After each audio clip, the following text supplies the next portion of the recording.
Swayam Prabha. Digital India. Educated India.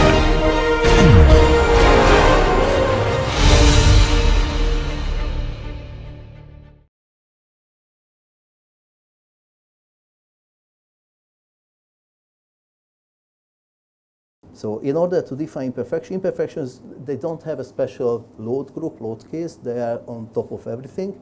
They have their own icon here, global imperfections.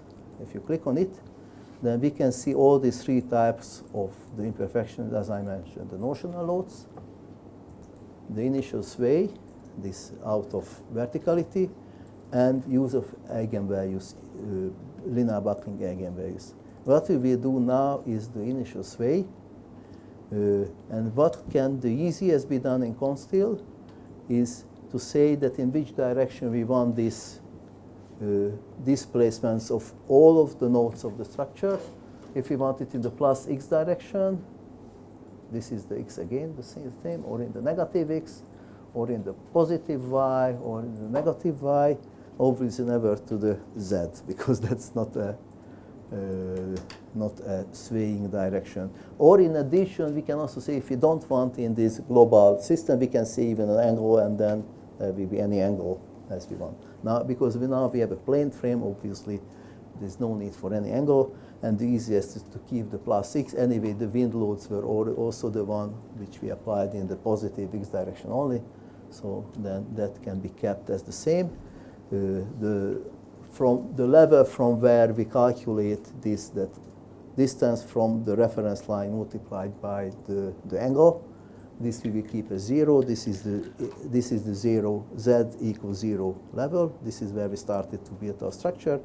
And then what we need to give is the angle defined as 1 divided by a number. This is the angle which will define this imperfection of the structure. Actually, again, this is a simplification. Typically in Europe, when these such portal frames are designed, always the 200 is used. This is anyway the starting point in the Eurocode. Under certain condition, this could be further reduced. The more columns you have in the structure, the chance that each of the columns are imperfect in the same direction in reality is small. Therefore, those columns which are bent against the others will probably help. So there are certain tricks also in function of the height of the compressed elements. You can do reduction. There are many ways to calculate it, but finally, as Consteel is also showing here, this value could be as low as L or 1 over 424 in this case, which is an extremely small imperfection, but we recommend to always use the starting value, which is the 200. So if you say that this is fine, then you can click on apply, and then a sway package, or so there is a name, you can give a name, there is always something by default, and that will be created. You will not see it as a load. We cannot show, this is actually not a load. We will displace the nodes. And basically that's all what we see now. But when we go to where we really wanted to go, to start the first analysis, then as we saw already on the first day, when we checked just beams, then there are two icons. The first icon is to start the calculation with the previous settings, but for the first calculation, or if we want to change anything, then we must use the second button to see the dialog with the settings. And here immediately the very first one is where you can select whether you want to use imperfection or not. Here on this list, you can see all the type of imperfection of any kind out of the three options which you created. You cannot mix imperfections of different kind, okay? But you can mix imperfection there is one type of imperfection you can mix, is the eigenform affine imperfection. So there you can use as many imperfections, linear buckling eigenvalues as you want. You can assign to each of them any sort of scale factor as you want. So you can create a combination based on the eigenvalues. So you can use that, or the sway, or the notional load. You can have also several different notional load packages created, but you can always use just one for a calculation run. Okay. So now we will select the initial sway, And if we use the general method, we must have imperfection and we must perform always second order analysis. Okay, so this is a must, geometric and nonlinear, because that's the way to replace the in-plane check. In-plane check is not done by the general method. In-plane check must be done. You may say as an engineer that it's not relevant. It's probably not relevant, but that very small effect, that 2-3% of effect is still required, which will be probably granted by the imperfection and second order calculation. So if you want to follow at least letter by letter what is written, then you always must perform second order calculation. And as we said, if we want to use the general method and we want to perform buckling verification, then we must use buckling analysis as well. Okay? So this is where we were on the first day. We had exactly the same settings. There are 2 more other settings, but at the moment we will just stay like this. And we will start the first calculation. There is still one thing to define, but let's see the first calculation first for some idea. So when we click on calculation, before we click on calculation, I will also show that we could, if we wanted, then we could calculate not only the combinations, but also each load case separately. So if we select this option, elastic analysis of load cases, and we click on this arrow, then we can select which load case we want to calculate. By default, each are selected, but whether you want or not, it depends really on the habit of the engineer. Personally, I like always to calculate also the load cases, because typically we have a lot of load combinations and much less load cases. As an engineer, you know very well what sort of deflected shape you expect from a snow load, from a wind load, from a crane or something. So you may immediately see that does it look like as you expect or looks completely crazy. If it looks completely crazy, then probably something was wrong with the load definition or with the structural definition. It makes no sense to spend time calculating thousands of combinations if by any reason you manage to do so many. So personally, I always like to perform the calculation, even switch off the combinations, just do for the load cases, okay? Also, the load combination part has an arrow. By clicking again, we can do the same. We can switch off some of the combinations which by any reason we are not interested. Plus, there are also a lot of other control boxes here to the right.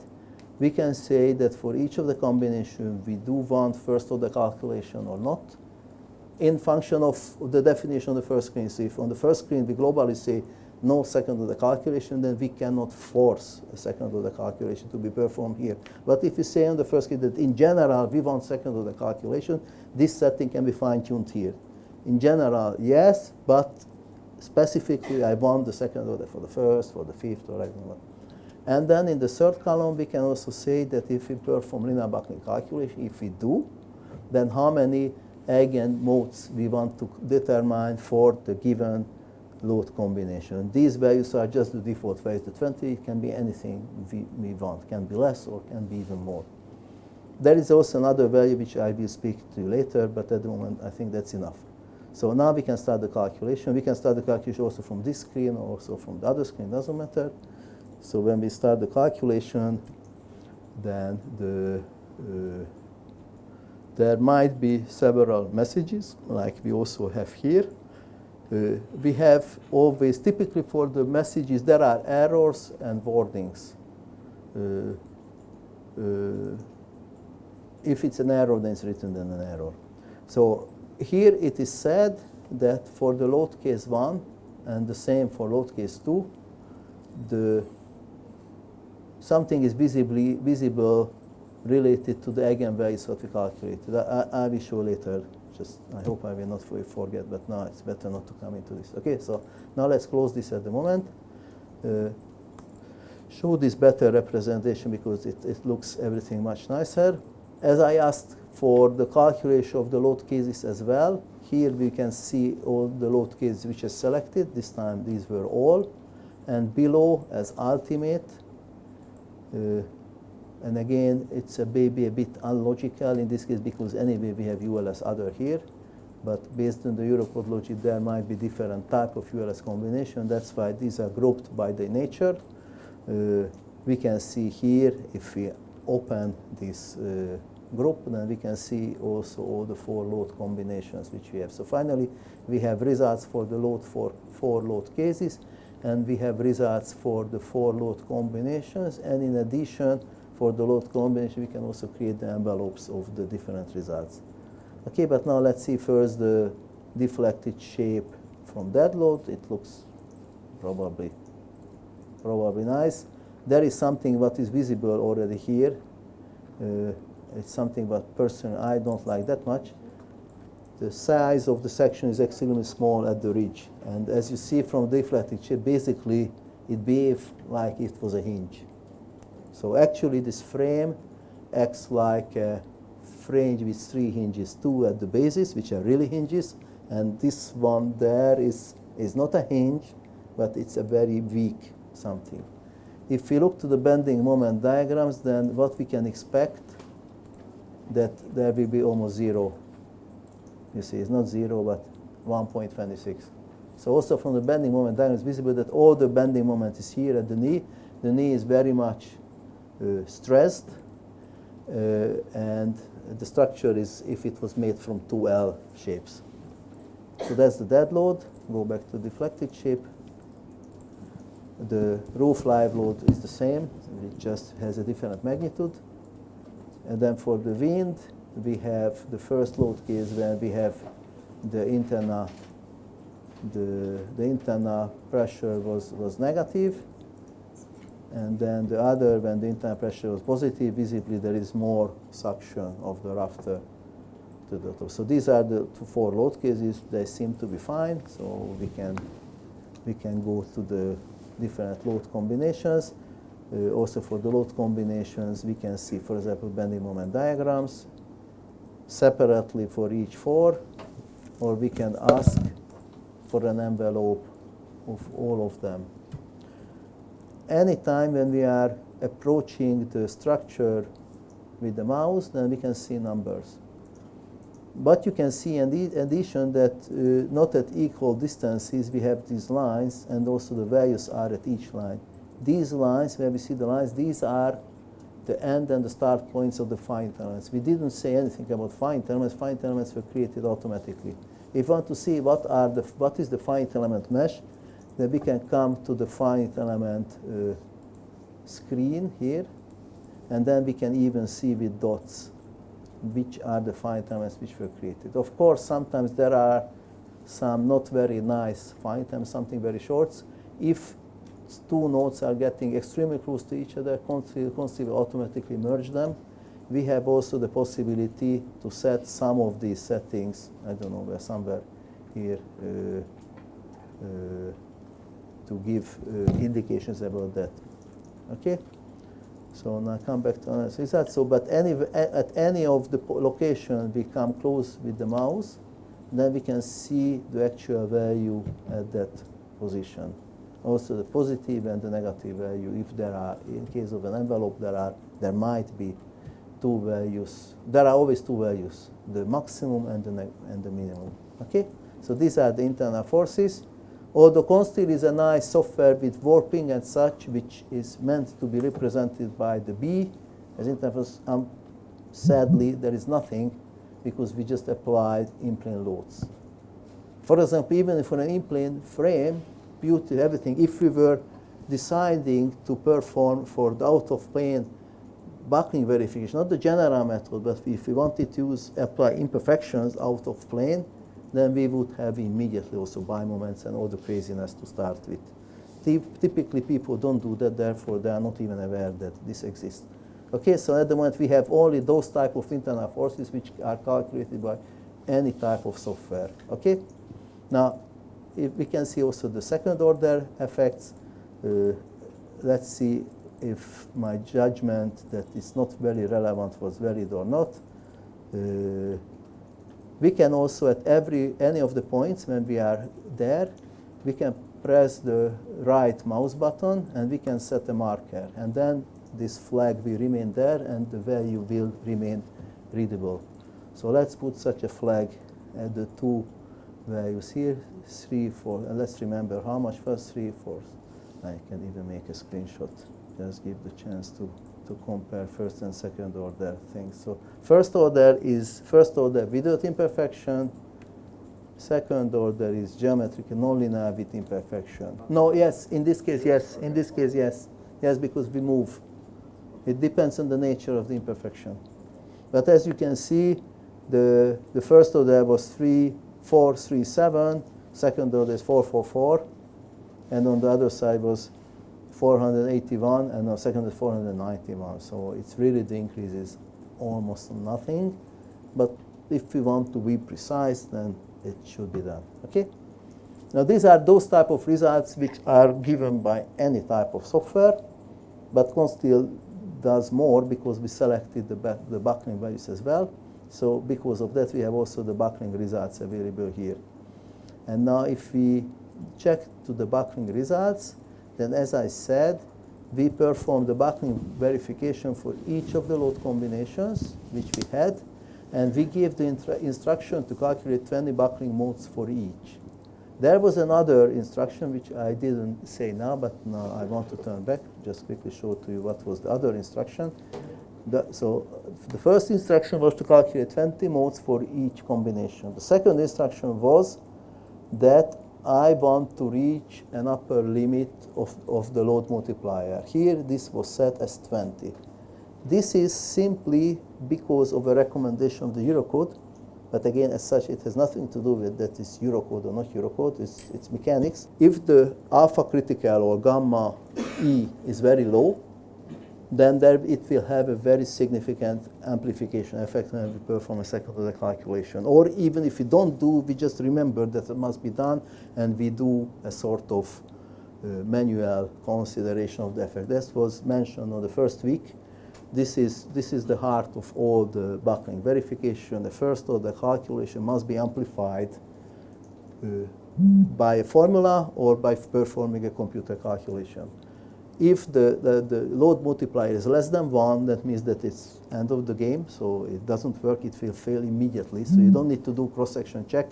Even the second order analysis cannot run, so there is no stability, no equilibrium.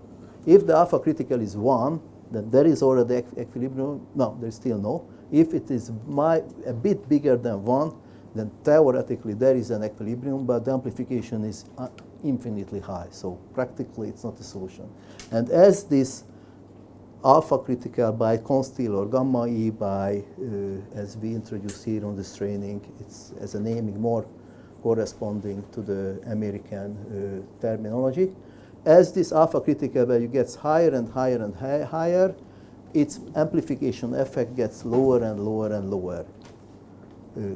According to Eurocode, the dangerous range of load multipliers is between 1 to 10 or 20. If, for example, a multiplier is 100, then this amplification effect will be 1 over 1 minus 1 over 100. If you calculate it, it will be basically 1. So it makes no sense. You can spend your time to calculate many buckling modes. You can seem to be a very precise engineer, but what you do makes no sense, because you are dealing with those eigenvalues which are not relevant at all. So the reason why we can set here in Consteel value, which is 20, that's the recommendation of the Eurocode, that we would like to be warned if Consteel for a given combination did not reach this value. There might be several reasons why it was not reached. One reason can be that for the given load combination, the number of requested modes, 20, is not high enough. There are more modes. If you have a structure which has the biggest loads on the structure, it can happen that more modes must be calculated, because the first 20 are still producing only very low multipliers, and you, by any reason, you are interested also in the others because you may feel that those are relevant. Okay, so the upper limit is 20 here by default, and the number of requested modes is 20. And when Consteel gave the warning, we can always see later on what was the warning by coming to this analysis report screen. And then we can see again all the warnings which appeared during after the calculation, but then I closed it with the X. We can see that now again. And what is written here, that as for load combination 1, the critical load multiplier was not reached. One of the options is to calculate more eigenvalues if you really want to reach that limit. Okay? Now we can see what happened with load case 1. In case of load case 1, we select load case 1, and we will see that we do have the 20 calculated modes as we requested, but the highest value is 18.16. This is less than 20. So if we are really serious that we want everything up to 20, then we need to calculate more, or we should accept the fact that we will not work with all which are up to 20. We don't necessarily need to work with all up to 20, but that is somehow considered as the dangerous range of things. If we look to the second mode, then again there were 20, but the highest was 1707, which is again is less than the 20. If we look to the third mode, then we see that there were only 16 calculated, but it has already, the very last one was already higher than the limit. So Consteel has applied this limit as a stopping limit, didn't calculate more. Even I requested 20. That is understood as maximum 20, but the main target is to reach the limit. The limit was reached, the 20, so the others are not calculated anymore. So in the first case, is if I definitely want to reach the 20, then I would need to select more number of eigenvalues for the first two combinations. And for the third or for the fourth, if That's what the warning was, right? Sorry? That's what the warning Yeah, that was the warning was. And if for the others, I would also definitely want to reach in number the 20 combination, I would need to increase the limit. The limit is stronger. So we will not calculate a buckling mode which is above the limit, but we will try to calculate as many modes as you requested. And if by this we don't reach the limit, which we consider as the main and the strongest criteria, then we give a warning to be aware that we calculated all what you requested, but we did not reach the one you asked for. In case if you have only 4 combinations, that's not very important, but if you have 20,000 combinations, then obviously no one will start to check how many combinations modes were calculated. Okay. Now let's see what is also shown here is that here we are showing always the load multiplier of the first mode, first eigenvalue. Very often, almost always, the most critical combination is the one which has the smallest value here. Okay, so most probably, in general, it doesn't mean that for every cross-section of the structure, but in general, probably the third buckling mode will be critical, where the first eigenvalue is 2.2. If you look how these eigenvalues look like, then we can see that this is referring to such a bottom part of the structure, and it's probably due to wind uplift or such, the bottom of the flange was in compression. This was a region where we, by any reason, we did not apply any flange braces, so therefore if you want umbrage strength, but we don't calculate, don't define, and don't ask you to specify, but physically still exists or can be found, it would be probably the distance anyway between the flange braces, of course, should be multiplied due to the continuity effect, but it's certainly somewhere here. Due to the continuity effect, visibly, it has a certain waving between the supports, so it's not only affecting this part, but also the neighbors. But the effect, after a certain distance, it visibly does not produce any visible signs. So there are no displacements. The rest of the structure seems not to be affected by this buckling mode. Now, if we select the other, we have many calculated. We can select the second. It's with a multiplier of 2 times higher. From this point of view, still remains in the same part of the building or rafter. We can select the third. The third is steel. More and more waves, but still on this rafter only. Don't forget we defined only loads from left to right, so theoretically this would also apply to the other side. Okay, so not only this beam needs to be strengthened, but immediately if you were doing an asymmetric structure, then we would need to define also all the loads from the other direction. Okay. Now, finally, if we come with 4, then we see something appearing on the column, and visibly things are on the column, continuing. It's not continuing into the rafter because the effect is disappearing here, and this visibly doesn't produce too much visible deformation on the rest of the structure. And then if we go through on all of these modes, now finally we get something what we may expect. That's now the top flange is in compression, and now the waves are between the 1.5 meter purlins. Again, this is very important. Visibly, Consteel assumes 0 displacement at these locations. 0 displacement is because I defined the out-of-plane stiffness with infinite rigidity. Now, if in the reality this is really a roof purlin, it's a good question that roof purlin has really been fixed by a guard, kept fully stable on the structure and not letting it to move, because in reality probably it would also move a bit in function of the diaphragm stiffness and who knows what else. Okay? But for that you really need to do a 3D calculation, because from a 2D you cannot really do too much. But if you were, for example, if I was not defining a Y predefined infinite rigid support, but I would have introduced a certain spring value, then what would happen is that I see that there is already displacement. The shape would be similar, the load multiplier would be worse, and there could be some displacements at this location because the support doesn't provide a full restraining against displacement. Okay? So now this is to the upper flange, but anyway, so what we can already see that there are many, many buckling modes, and visibly they have some sort of local validity. So none of the out-of-plane modes are valid for the whole structure. The in-plane mode is typically something which has an overall validity, but a good question if we have ever found it. Now, it seems that we calculated 16, and there we still did not find the sway mode. If we calculate enough, we can come also to the sway mode of the frame. That's the one that you know very well. That's the only mode what other softwares can calculate. They cannot calculate any of these before. Okay, to calculate these buckling modes, you need a 7-degree freedom beam element or shell or something else. But the traditional 6-degree freedom element can calculate nothing. For them, the very first buckling mode would be the sway, which we see that it's not even within the first 16. Okay, so now if we would make now a design verification as it is, then we would have a bad surprise. We can do already the design verification because there are 2 types of design verification. Cross-section check. For the cross-section check, we don't need any magic. We don't need buckling length or slenderness or such things. The cross-section resistance can be always compared with the actual demand. That's easy.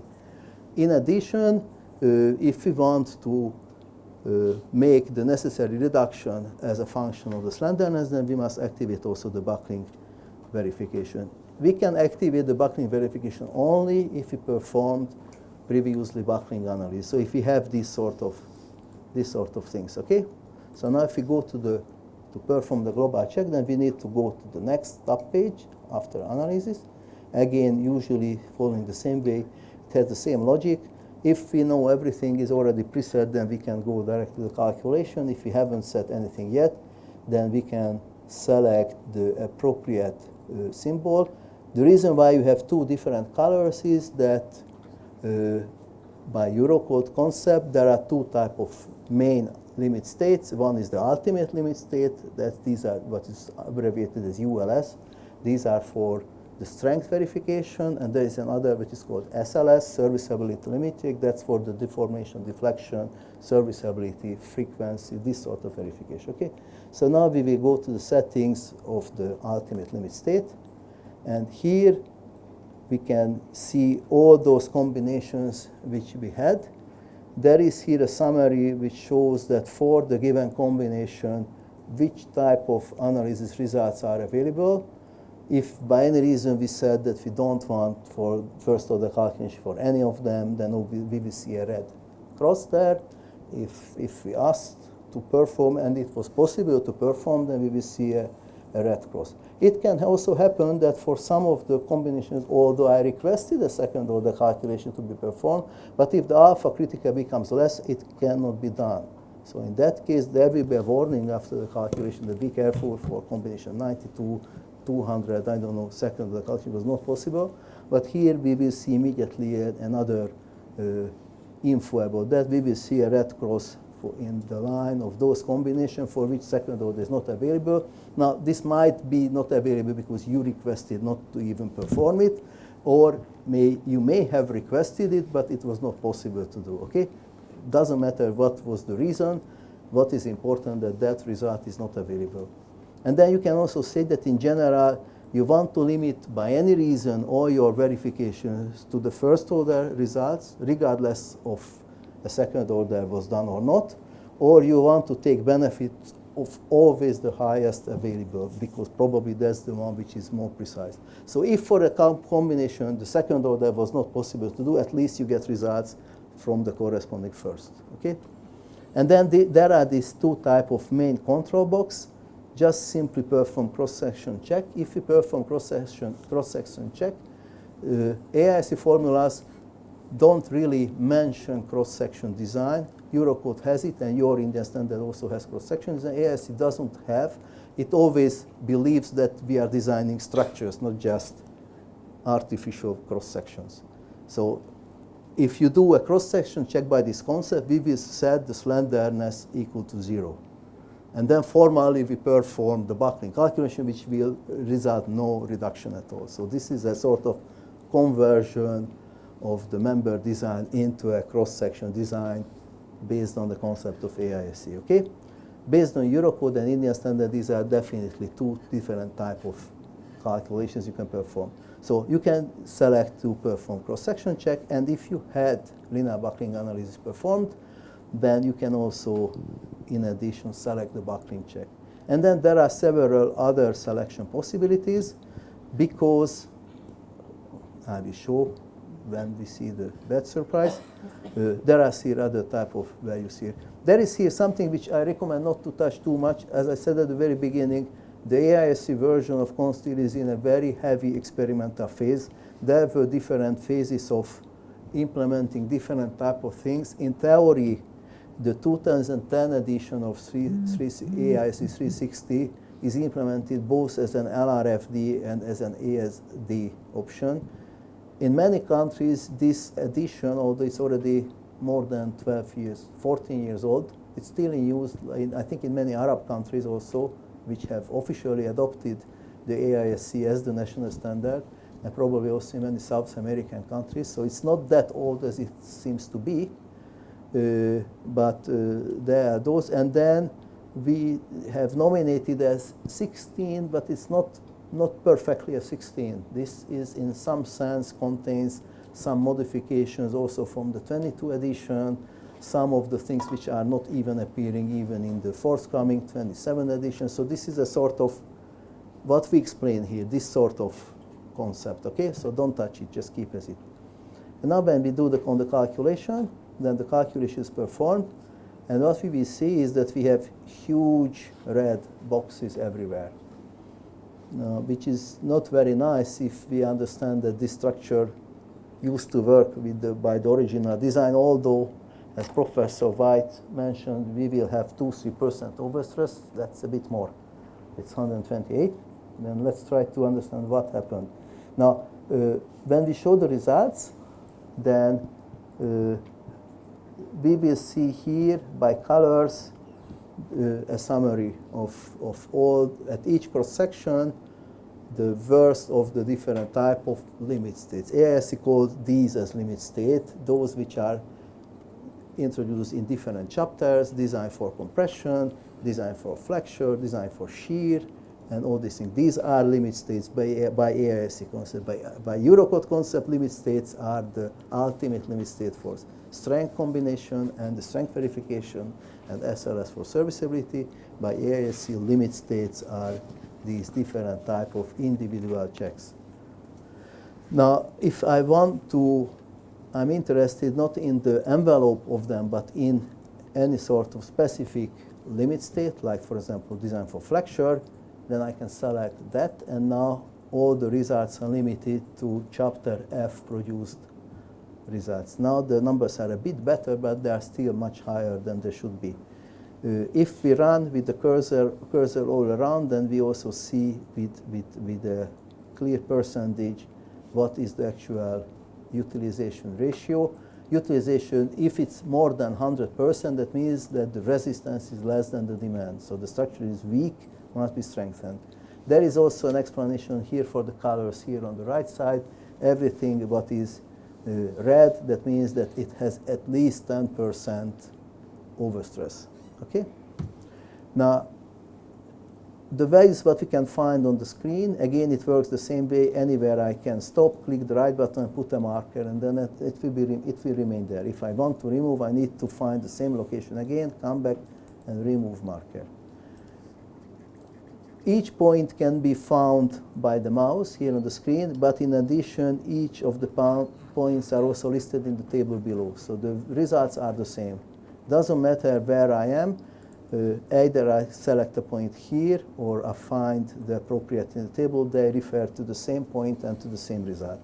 If I click on an element in the table, there will be an arrow appearing on the structure. I switch off the solid representation to better see. So anywhere I click on the number, there is an arrow which points to the finite element what the calculation have presented for. Okay?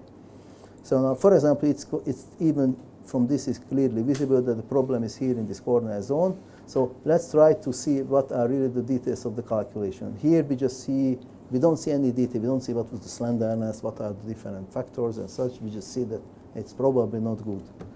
So in order to try to see, I was at the point to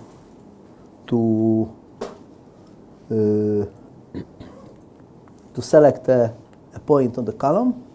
And that was the moment when I realized that you don't see what I see. And then we stop. So now this value, I select a value which is definitely on the column. So let's start with the column. And when I found any of such value on the column, then I can click with the right mouse button, either here or doesn't matter where.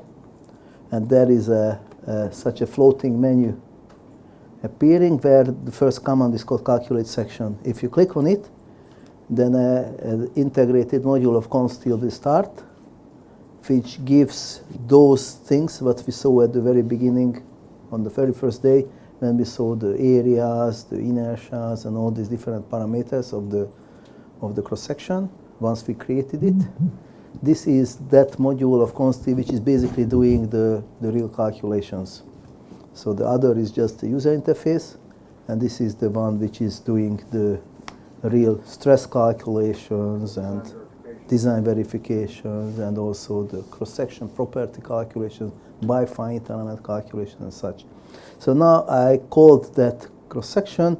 I see that there is at given point, there is such an I section of a visibly quite high section depth. I see some values already here. I see that the combination which was found to be critical on this given cross-section consists of a compression of 156 kilonewton.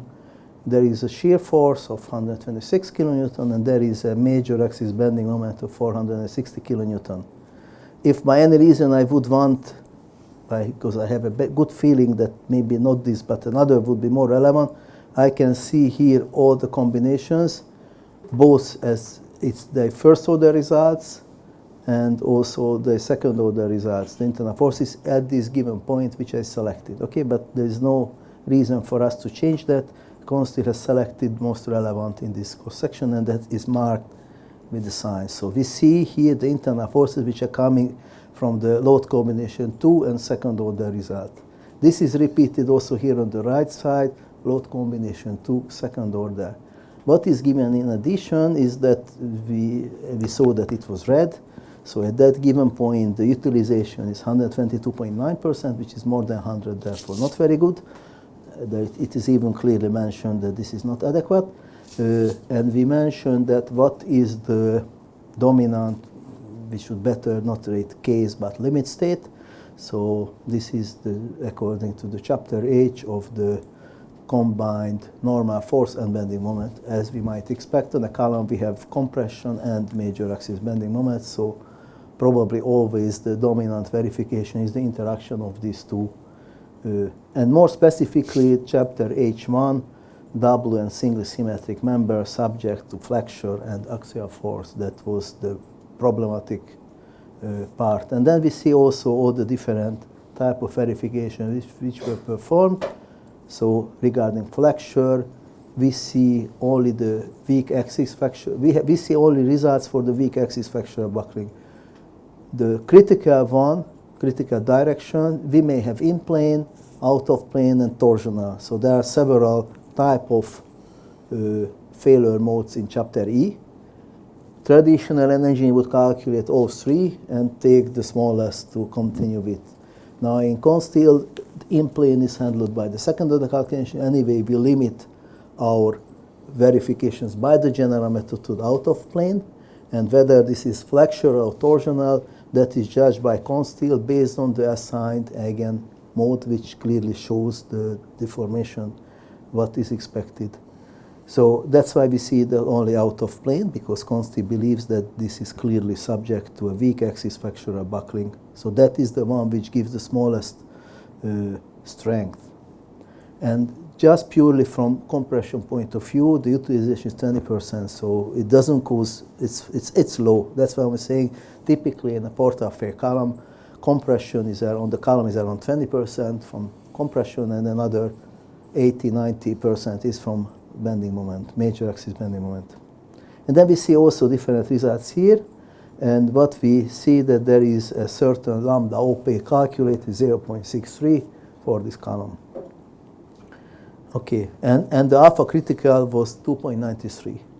And now if we continue to see the other results, then obviously we know that the chapter H was the controlling. Compression, flexure was only 20%, so most probably for flexure is the one which produces probably around 100% to finally have 122 in interaction. So when we go to chapter F, then we see different type of limit states. Compression flange, even compression flange is critical. Just the compression flange itself produces 98%, which means that 98 plus the 20 from compression is already above. When we look to lateral torsional buckling is even more, 110%, so 110 plus 20 is already quite high. Compression flange 115, tension flange yielding 87. So out of these is visibly the highest one is the compression flange yielding in that code. We are very close to the corner, okay, on the top of the column. So one thing is already relevant, but no, I will not speak about that. I will come back to later to that. So again, if you go to lateral torsional backlick, then we can recognize the same lambda OP, which was found for compression. Just again to repeat, not every limit state have anything to do with this linear buckling calculation we mentioned. The only two is the flexural buckling from chapter E and LTB from chapter F. All the other, like compression flange, tension flanging yielding, have nothing to do with this sort of global behavior. These are really cross-section strengths in reality. Okay? So those are calculated fully the traditional way. The only thing which are calculated differently is LTB and flexural buckling. And both are handled through the same common slenderness, which in this case is 0.602. Okay? 6.602 is not a very high number, but is a decent slenderness for which certainly there is a given reduction. Now, what we can see a bit more, what is more interesting, is that alpha critical is visibly 2.93. It's always a good idea to see how this buckling mode with the 2.93 looks like. And this is load combination 2.93. So we close this window, we go back to the analysis results, we select load combination 2, and we select the one which was 2.93. 2.93 is a buckling mode like this. As when we started to look to the buckling modes, then very quickly, maybe too quickly, but we somehow, or at least I, somehow came to that conclusion that this seems to be something which is relevant for this part of the structure. So it is producing displacement in the rafter. Visibly, it refers to a localized problem. The bottom flange is in compression due to any other. The bottom flange of the rafter is in compression. due to the inadequate position of the flange braces or too narrow flange or I don't know what. Now the question may come that it's clear that this is probably relevant for this part of structure, but what this load multiplier of 2.93 has to do with my column. This is a problem of the flange of the rafter. This is not the problem of my components of the column. This is really clearly a localized problem of the column. So right now you have it set to where you're using just the first buckling? Yeah, yes. Now if you remember, I said that there might be also other options here to select from, but at the moment I run the calculation with the first buckling mode. I also said that for many people, linear buckling calculation consists of to calculating only the very first buckling mode. If it's more than one, then we are happy. Now, happy in a sense that we have a certain results, and more than one, it only means that the structure is stable, but it doesn't mean anything about whether it fulfills any code requirement or such. So the first buckling mode for this structure is more than one. It's 2 point something, so the structure is stable as such. You can perform second order calculation. But if you really want to judge that the different components of the structure, how well are optimized, then this information seems to be not really relevant because this is clearly information for the rafter. But as I said, for the calculation, that please use always for each combination the load multiplier corresponding to the very first load combination for the whole structure, for the very first load eigenvalue for the whole structure. That means that doesn't matter how relevant is this mode to the rest of the structure, the load multiplier of 2.93 was used to find out the critical N critical or M critical. As I said, here it makes no sense to speak about N critical, M critical in case of a non-uniform structure, but the meaning is still there. So basically that means that if in that column we have a compression of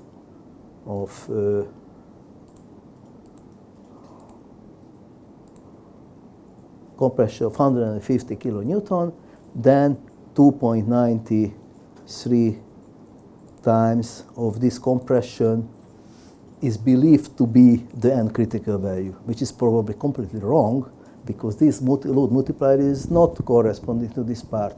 As we know, the first load multiplier has the smallest multiplicator. All the other which are coming later on have higher and higher and higher load multiplicators. So therefore, we can expect that if we were able to find a higher mode which is relevant to this column, then that would produce a higher critical force and therefore a lower utilization ratio. So if we somehow believe that the goal is to make the structure to work, then it's probably logical that this calculation is wrong.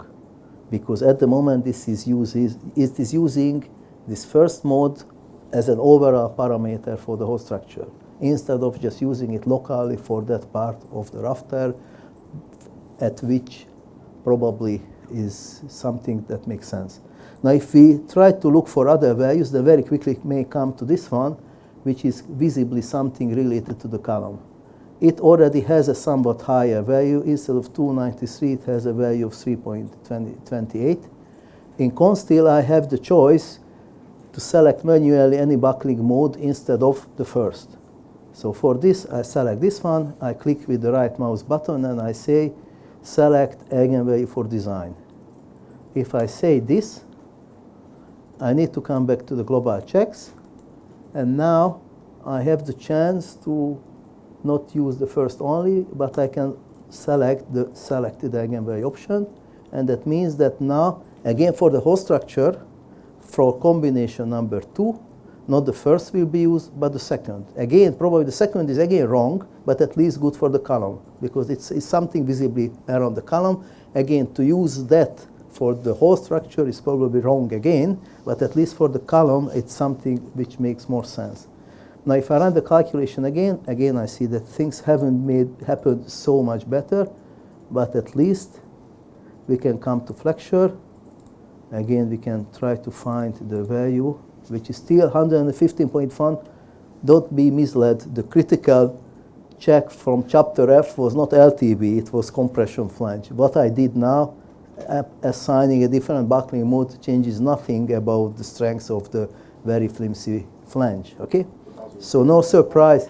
Sorry? It was governed by flange local buckling. Yeah, something, but not LTB.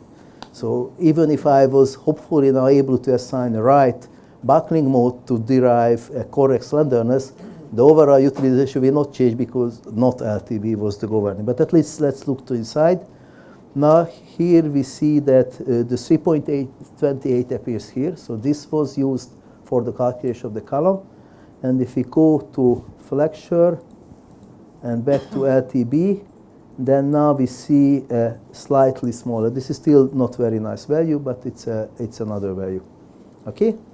Now, if we somehow accept the fact that it makes sense to believe that these eigenvalues, especially for out-of-plane direction, have just a localized validity, and this sort of sequence, what I did to try to see which one, at least by visual inspection from the calculated mode, might be the most relevant to the given members, then this may lead to the need to somehow generalize it and try to do it somehow in an automated way, because for a big structure, for each different load combination, try to select for each member the appropriate eigenvalue to predict the critical forces. It's very boring and time-consuming exercise and cannot even be done.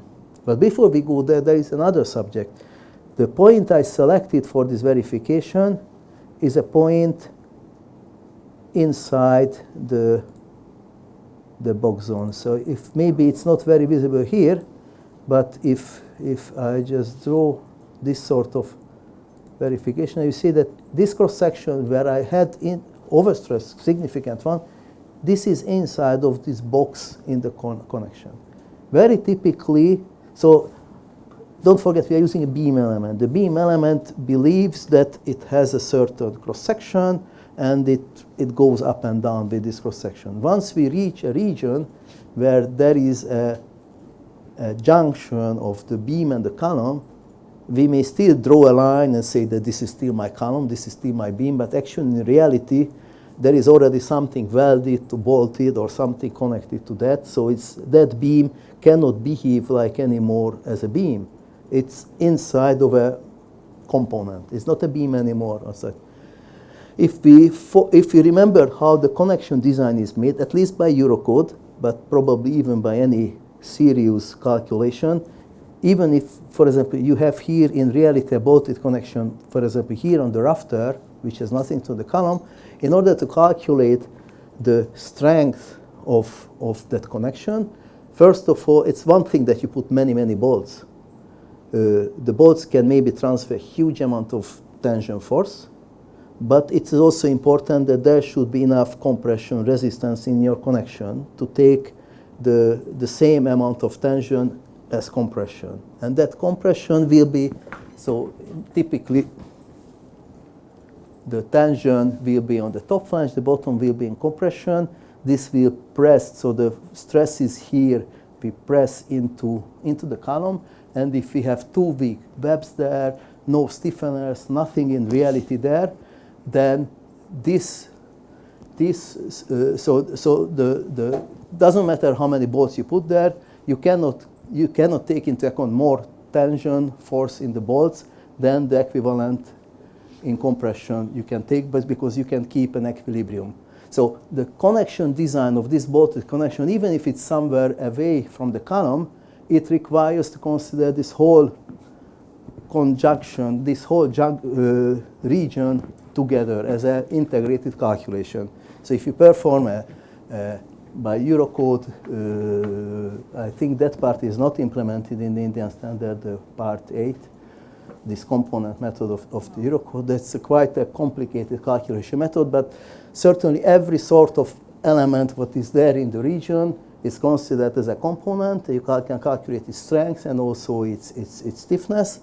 And based on that, everything is taken into account, and you come to a conclusion about the strength of the connection. So it's not just closely that two end plates and the bolts, but also the region left and right.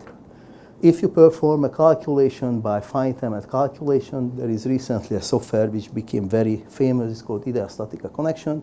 There are also modeling. It's with finite elements, but that you are with shell elements, but you're modeling not just the two plates with the bolts, but again, you need to model what is behind and what is after, because they have an impact. So this connection here cannot be calculated as just an end plate connection. It must be calculated together as everything there.